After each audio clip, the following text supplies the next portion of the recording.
Millionaire found fainted little girl.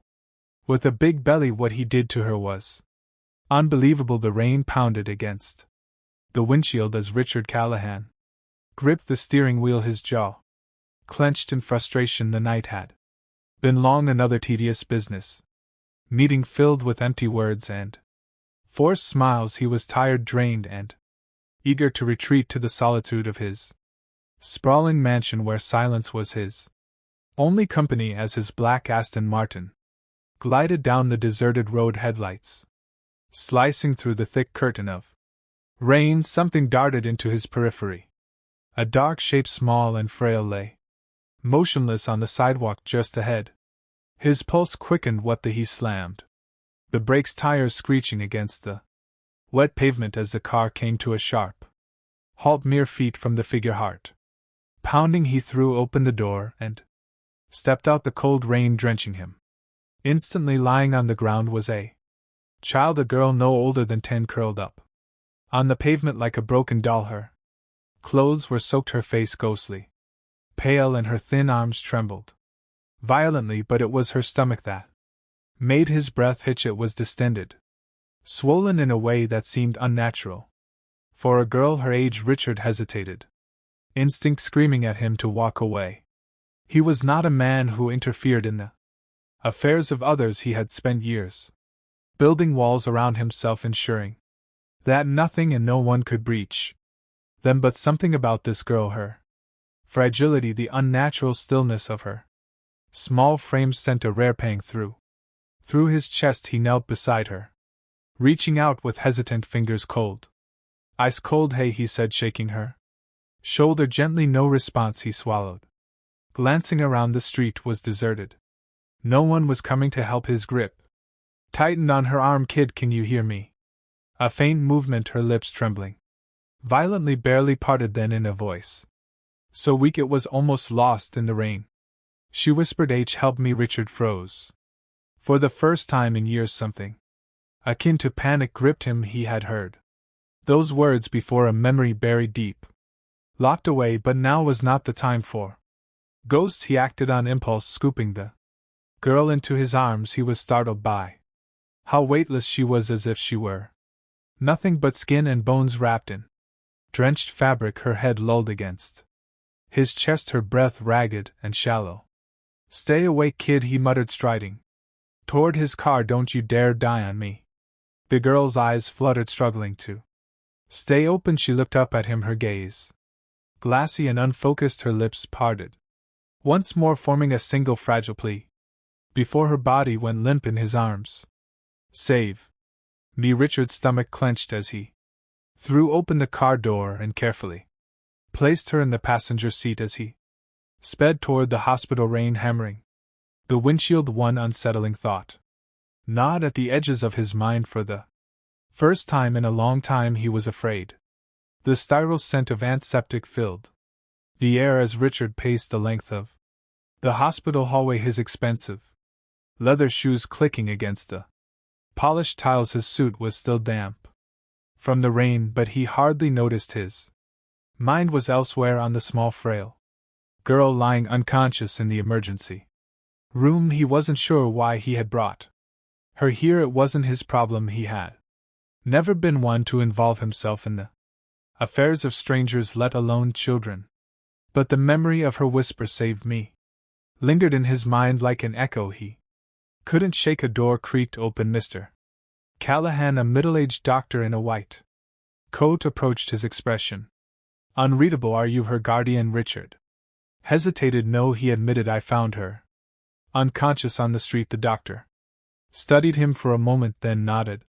She's stable now, but she was severely dehydrated and malnourished at first. We were concerned she might be pregnant, given the swelling in her abdomen, but after running tests we determined it's due to kwashiorkor, or a condition caused by extreme protein deficiency. Richard frowned. You're saying she's been starving? The doctor's expression darkened. Yes, and for a long time her body has been breaking down muscle to survive. The swelling in her stomach is a result of fluid retention due to liver dysfunction. She's been living in severe neglect a strange heavy weight settled. In Richard's chest no one came looking. For her, he asked. The doctor shook his head. No ID, no emergency contacts. Nothing. We've alerted social services. But cases like this, he sighed, she might be another lost child in the system. Richard glanced toward the room where the girl lay, another lost child. He knew what that meant. Foster homes, group shelters, more suffering he had seen.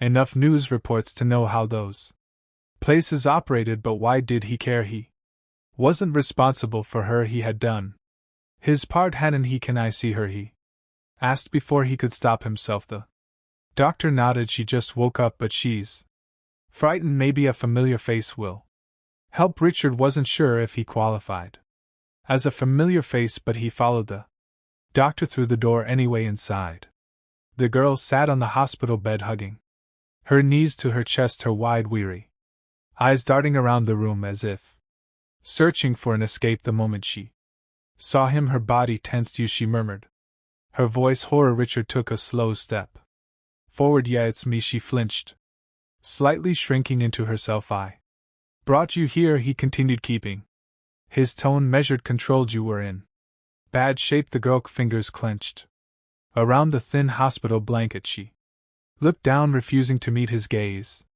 You're safe now, Richard added, though he wasn't entirely sure if that was true. She didn't respond. Richard exhaled, running a hand through his damp hair. What the hell was he doing here? He should leave, let the professionals handle it, but instead he found himself lowering into the chair beside her bed. You got a name? He asked. The girl hesitated before shaking her head. You don't have one, or you don't want to tell me? Her lips pressed into a thin line.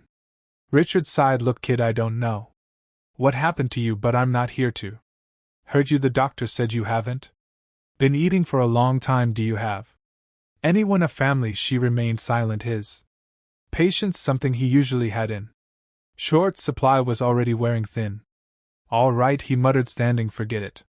It's not my business anyway. He turned toward the door, but before he could take a step, a small voice stopped him. Emily.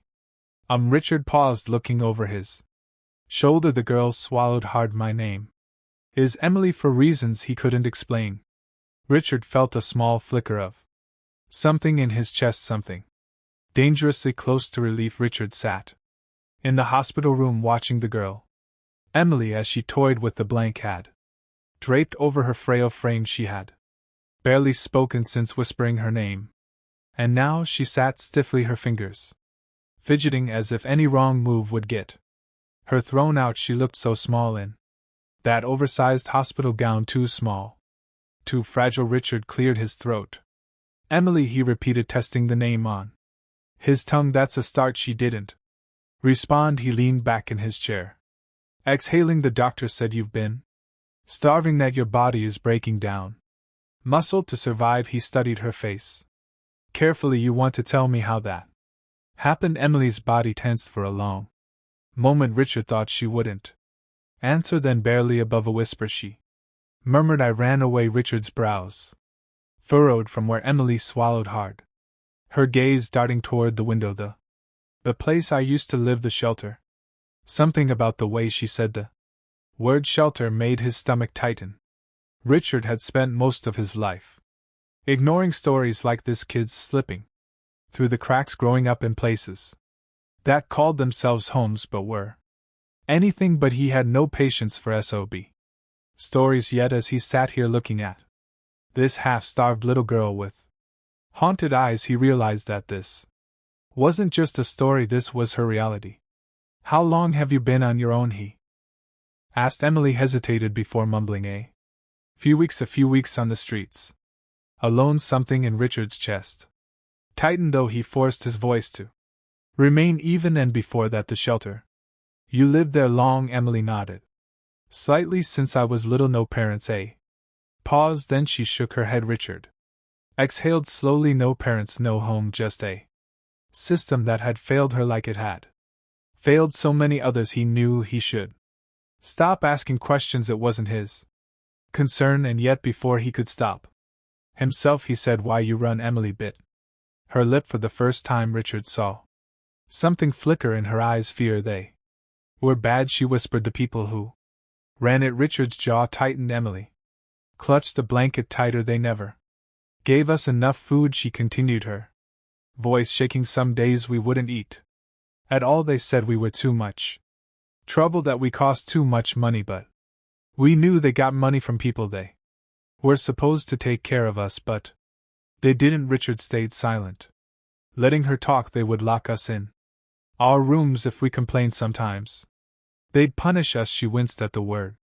If someone got sick, they wouldn't take them to the doctor, they'd just leave them. Richard felt his fingers clench against his knee. She took a trembling breath. One time I got in trouble for taking extra food. They said I had to go a whole week without eating. She looked down, her voice barely audible. I thought I was going to die. Richard's stomach twisted. He had seen hunger before. He had traveled the world, walked through cities where people begged for scraps, but he had never felt it, not like this, not in a child's voice, raw and real and utterly broken. My belly got bigger, Emily continued, pressing a small hand against her abdomen. It started hurting all the time. The other kids, they thought I was sick, but no one helped me. She hesitated before whispering, then one night my friend, she didn't wake up. Richard's fingers curled into a fist. She was only 8, Emily choked out. She said she was tired, that her stomach hurt too, and then she was just gone. A heavy silence filled the room. Richard's chest ached in a way he couldn't explain. That's when I ran, Emily murmured, her voice hollow. I didn't care where I went, I just knew I had to get away. Richard exhaled sharply.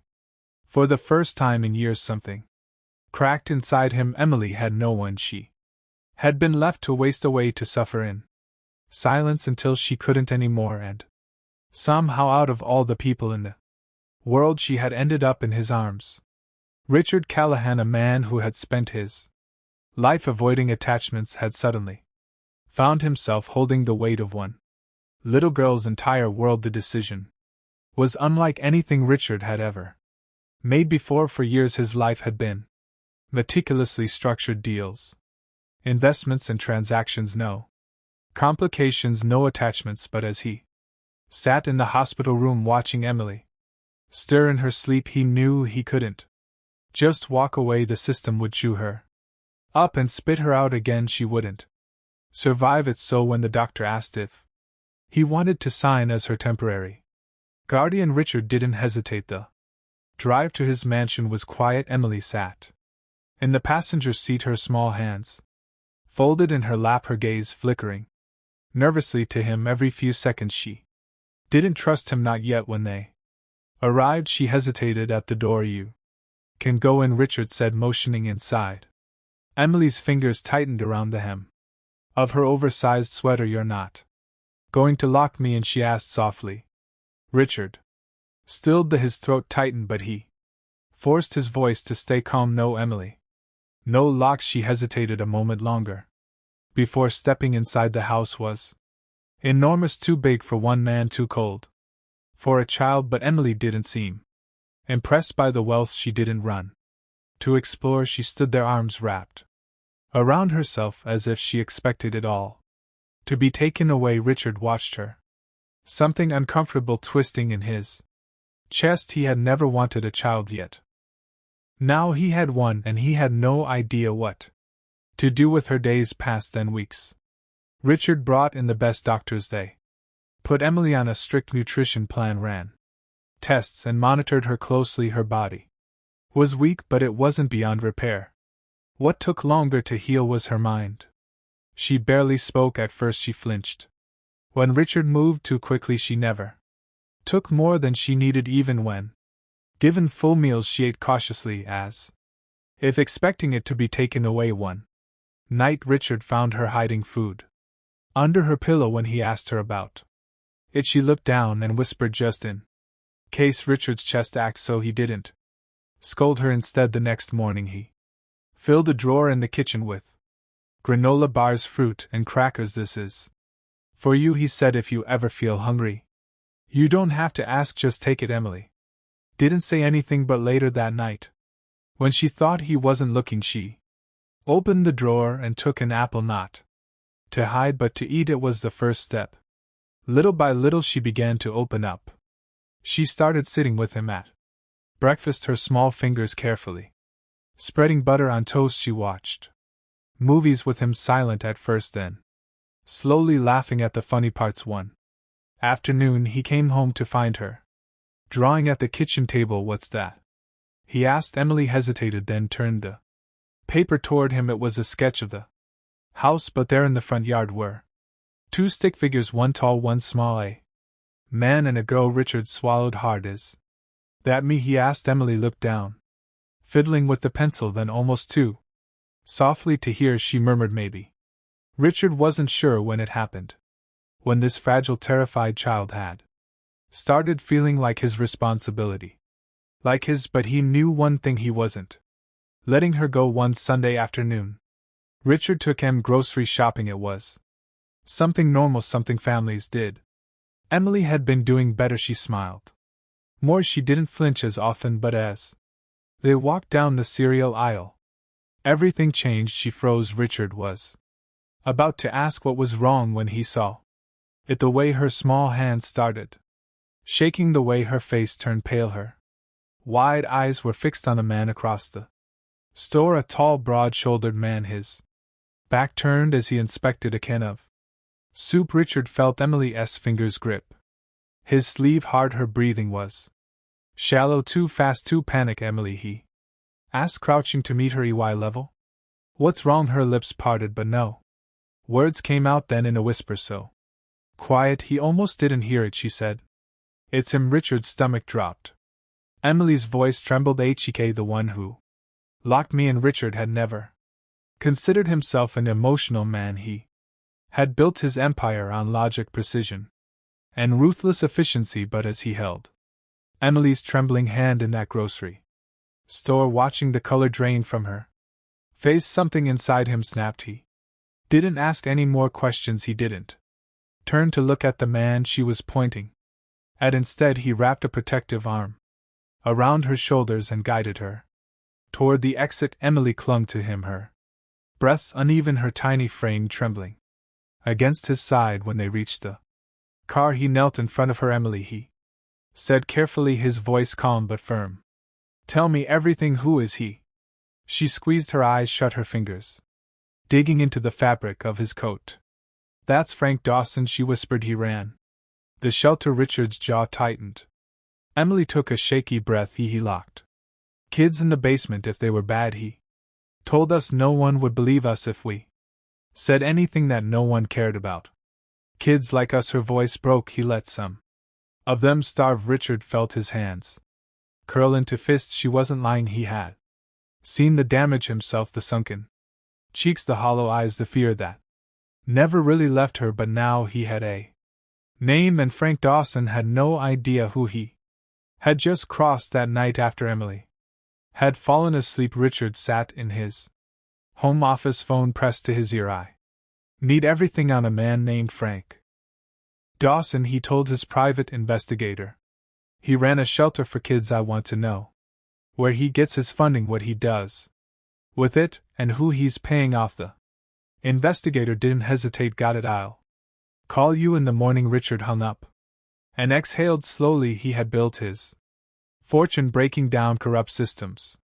But this wasn't business, this was personal. The next day, when the investigator called back, Richard listened in grim silence. The shelter was a front. Frank Dawson had been embezzling money meant for the children, donations, and government funds that should have gone to food, clothes, and medical care, had instead lined his pockets. And the worst part, no one had stopped him. He had connections, people in power who looked the other way. Richard's grip on the phone tightened. Not anymore. Richard didn't just want Dawson arrested, he wanted to burn his entire operation to the ground. He reached out to his legal team, his contacts in law enforcement, his media connections. If there was one thing he had learned in business, it was that the right amount of pressure in the right places could crush anyone. By the end of the week, the police had enough evidence to move, and Richard wasn't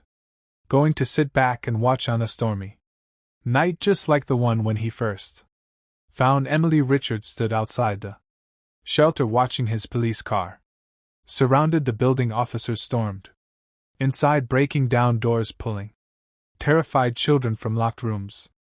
Some were thin, too thin, some flinched at every loud noise, but all of them had one thing in common: they had been forgotten. Not anymore. Richard watched as Frank Dawson was dragged out in handcuffs, his face pale with rage and disbelief. The man locked eyes with him. "You did this," he spat. Richard didn't blink. "You did this to yourself." For the first time in his life he felt something he hadn't expected. Not just anger, not just justice. Purpose. Richard should have known a man like Frank Dawson wouldn't go down easily. A week after the raid, as the legal process moved forward, Richard received an urgent phone call. Frank had escaped out the transport van taking him from county jail to a higher security facility had been ambushed. A bribe was set up. The man who had tortured Emily and countless others was on the loose. Richard's blood ran cold. Emily. Without hesitation he rushed home. Emily was in the living room, curled up on the couch with a book. When she saw his expression, she immediately knew something was wrong. "What happened?" she asked. Richard knelt in front of her, his voice firm but calm. "Dawson got away, but I won't let him near you, I promise." She didn't panic, she didn't cry, she clenched her fists and straightened her spine. "Then let's stop him," she said. 2 days later, Frank was recaptured in a cheap motel, trying to flee the state. This time there were no bribes, no loopholes, no way out. The evidence against him was overwhelming. At the trial, Richard sat beside Emily, his protective presence unwavering. She was nervous, her fingers twisted the fabric of her dress, her breath uneven. But when Frank was brought into the courtroom, shackled and dressed in an orange jumpsuit, she didn't look away. The prosecutor called her to the stand. Richard felt a flicker of hesitation in her eyes, then she glanced at him. He gave her a small nod, the kind that said, "You've got this." She took a deep breath, stood and walked forward. The room fell silent as she settled into the witness chair. She was small, dwarfed by the size of the courtroom, but when she spoke, her voice was strong. "My name is Emily," she said, her hands gripping the sides of the chair. "I used to live at the Dawes Home for Children, but it wasn't a home." She told her story: the starvation, the punishments, the children who never made it out. Richard clenched his jaw as Dawson refused to meet her eyes. "The coward, I was scared to tell the truth," Emily admitted. "I thought no one would listen, but someone did." She turned slightly, her eyes landing on Richard, "and because of him, I'm not afraid anymore." Richard's heart clenched. For so long he had believed he was a man who only cared about himself, but as he watched this brave little girl stand tall, refusing to be a victim, he realized the truth. He had changed because of her. The jury didn't take long to deliberate. Frank Dawson was sentenced to life in prison. As the gavel struck, Emily exhaled a shaky, relieved breath. Richard placed a hand on her shoulder, steady and warm. "It's over," he said. Emily looked up at him and smiled. "No, it's just beginning." The adoption papers sat on Richard's desk, waiting for his signature. He stared at them for a long moment, the weight of what they meant settling deep in his chest. Months ago he had been a man with no attachments, no family, and no reason to care about anyone but himself. Now, sitting across from him, eating a peanut butter sandwich at the kitchen counter, was the little girl who had changed everything. Emily, she had been through hell and back, yet here she was, healthy, smiling, safe. She had started laughing, more trusting, more she no longer hoarded food. She had decorated her own room, filling it with drawings and books, and somehow his cold, empty house had become a home. Emily swung her legs under the stool, then looked up at him. "Are you going to sign it?" Richard smirked. "You in a rush to be stuck with me forever?" Emily grinned. "You're not so bad." Richard chuckled, shaking his head. Then with a deep breath he picked up the pen and signed his name. It was official. Emily Callahan, his daughter, that night. Richard and Emily sat across from each other at the dining table. For years he had eaten his meals alone, but tonight the seat across from him wasn't empty. Emily took a bite of her spaghetti, then wrinkled her nose. "You're a billionaire. Why can't we hire a better cook?" Richard raised an eyebrow. "You don't like my cooking?" Emily laughed. "This is your cooking," he smirked. "Don't get used to it." She giggled, twirling her fork and her noodles. Then after a moment she looked at him with a sincerity that hit him straight in the chest. "Thank you," she said softly. Richard set his fork down. "For what?" Emily shrugged. "For finding me, for keeping me for the first time in years." Richard Callahan felt truly whole. He reached across the table, ruffling her hair. "You saved me too, kid." Emily grinned. And as they ate their messy, overcooked dinner, Richard realized something. For the first time in his life, he wasn't alone. He had a family, and that was worth more than all the money in the world. And so, against all odds, a hardened billionaire and a lost little girl found something neither of them had ever truly known: a family. Richard Callahan, once a man who lived only for himself, had discovered that wealth meant nothing without someone to share it with, and Emily, a child who had spent her life believing she was unwanted, had finally found a place to call home. This story is a reminder that sometimes the most unexpected people can change our lives forever. If this story touched your heart, don't forget to like, share, and subscribe to soul-stirring stories for more emotional, inspiring, and unforgettable tales, because sometimes a single act of kindness can rewrite someone's entire future. Music